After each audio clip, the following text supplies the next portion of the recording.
Նոյեմբերի 12-ին քորները հանրապետական մարզադաշտում էր։ Ինչու՞։ Քանի որ հաջորդ օրը Հայաստանի հավաքականը պետք է ընդուներ հունգարացիներին Մունդիալ 2026 ընտրական փուլի նախավերջին տուրի խաղում։ Նախախաղային օր նախախաղային միջոցառումներ։ Եղիշե Մելիքյանի հետ ասուլիսին ներկայացավ Արարատ Արմենիայի փորձառու կիսապաշտպան Կարեն Մուրադյանը,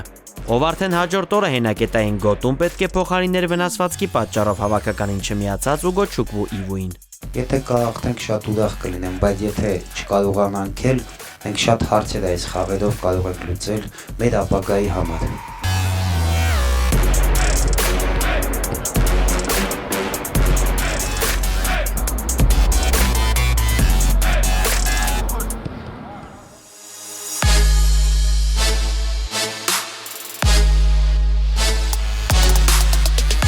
Եկավ խաղին մեկնելու ժամանակը։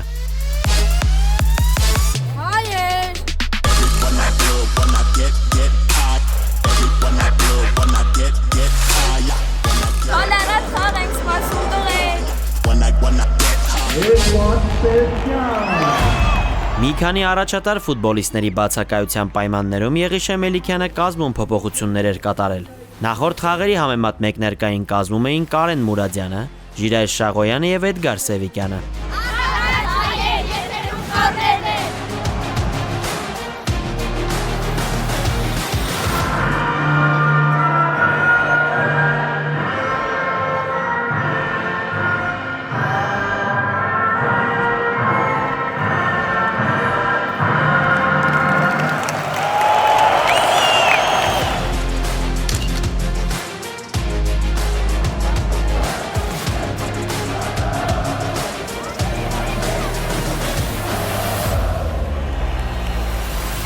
Առաջին խաղակեսում մրցակիցն առավելություն ուներ, սակայն մերոնք վստահորեն պաշտպանվում էին։ Մկրտչյան, Մուրադյան, Փիլոյան կենտրոնական պաշտպանների եռյակը բարձրության վրա էր։ Ստյոպան ընդհանրապես հաղթող դուրս եկավ բոլոր հնարավոր և գրեթե անհնարին դրվագներում։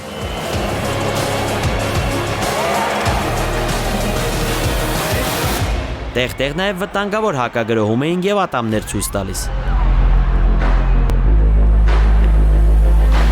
Գրողներին անդադար միանում էր Նաիր Տիկնիզյանը։ Հենակետային գոտում մշտապես պայքարի մեջ էր Կարեն Մուրադյանը, ով խաղանկերների հետ միասին մեծապես կարողացավ վնասազերծել մրցակցի ավագ և առաջատար Լիվերպուլի կիսապաշտպան Դոմինիկ Սոբոսլային։ 33-րդ րոպեին մրցակցի գոլն եկավ անսպասելի պահի և անսպասելի գոտուց։ Միակ դրվագը, երբ Ստյոպան և ընկերները պարտվեցին երկրորդ հարկում, ավարտվեց դարպասի գրավումով։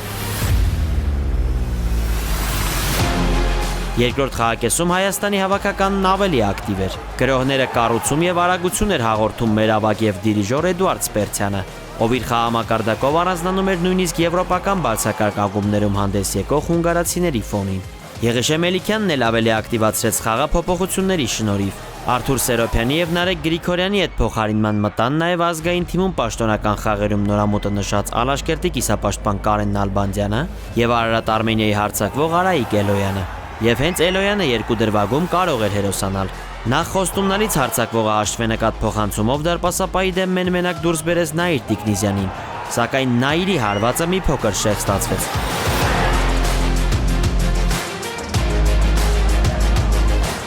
Իսկ ահա խաղավարտից վայրկյաններ առաջ մեզ փրկության միավոր կարող էր բերել Սպերցյան, Գրիգորյան, Սերոփյան, Էլոյան բազմաքայլ կոմբինացիան, սակայն վերջինս ցավալիորեն չկարողացավ իրացնել Սերոփյանի կրեատիվ անցումն ու փոխանցումը։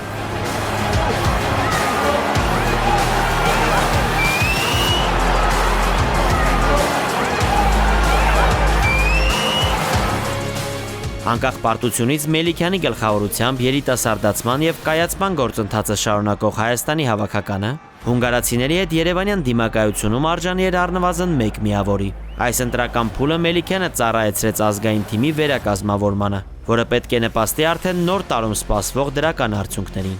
Տեսնում ենք պայքար, նվիրվածություն և թեկուզ փոքր, բայց շարունակական առաջընթաց։ Մնացածն արդեն ժամանակի հարց է։ Հավատանք մեր տղերքին ու սպասենք հաղթանակների։ Եթերում